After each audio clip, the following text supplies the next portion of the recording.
when I went into the military, all of a sudden I had friends of all different colors. And I remember this night will forever be seared into my brain. A couple of my friends and I, who were black guys from the South, we were having dinner at the Officers Club. And we began this exact conversation about why is it that we never talk about anything? And we decided that we're all smart, respectful people and that we could ask any question that we wanted to. And over the course of the next few months, these amazing conversations came out where we weren't worried about offending each other because we were friends and we weren't going to say anything that was too, well, we were guys. It was going to be a little stupid, but not too stupid. But it allowed us to have these really open conversations. And the thing that really struck me is that, I could talk for hours about it, but I won't because I want to hear about you. But the thing that struck me, the more and more we talked, was that 95% of what we were talking about, we had in common.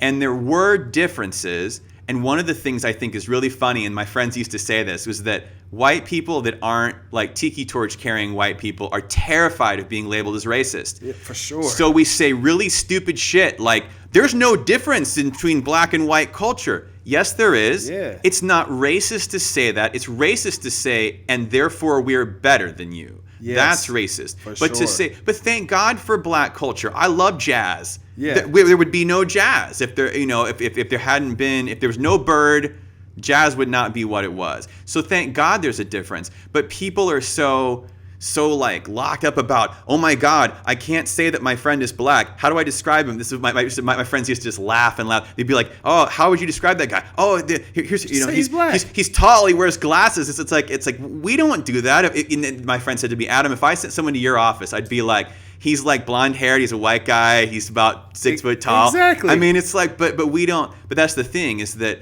you've got the overt racists, and then you've got the rest of the people. But if we have more conversations, then you realize it's okay to say, yes, there's a gay culture.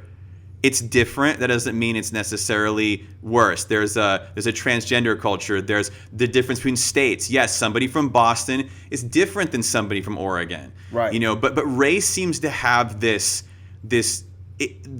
ignition point is so, it feels so hot, and then we don't have the conversation. The divide grows, the fear grows. Right. Yeah, it's one of those things where understanding leads to love, because if I'm understanding you, then I can love you. You know what I'm saying? Like if I understand your culture and who you are and where you're from, what kind of food you eat, that's what it all boils down to. The more we get to understand each other, the more we can love each other. That's the truth with everything. That's why these shows are inclusive. These people, these models, when they leave, they become best friends. Like they never knew each other before, but when they leave, they become like the greatest. I'm like, y'all wasn't even cool. Y'all just. But it made me feel good that they've connected and they got a bond just because of the fashion. You're building a sense of community, back to what we were saying before. Exactly. Something I'd love to ask you on this topic. My last guest was the director of the Iowa Children's Museum, and we were talking about when do children, if ever, but like when do, so the bumper sticker is, hate is not a family value. And my daughter will be 4 next month. And when I watch her, my daughter wants somebody cool to play with. Yeah. She couldn't possibly care what religion they are, what color they are. If you're down to play, my daughter is down to play with you. She will play some paint. She will bounce in a bounce house. And like as I look at that, I think to myself, at some point, when does it come in? Like how, and because you have kids, like how. It shouldn't, but somehow it seems like at some point people get really self-conscious or weird about it, or I don't know. What are your thoughts on that? I think like if we're talking about racism and when do kids become racism, I think it's something that they see in the household or hear from the parents, especially because I have a 3-year-old. I know if I say a naughty word, she gonna be right behind me and she gonna say that naughty word. Then she gonna tell me that, Daddy, that's a naughty word, but you just said it too though. So you saying naughty word, you stop saying naughty words. I'm the daddy, I can say potty words. You can't say nothing like that, Yeah. But it's one of those things where it's like racism is taught. I feel like to be 100% honest, some of the prejudice is in our DNA.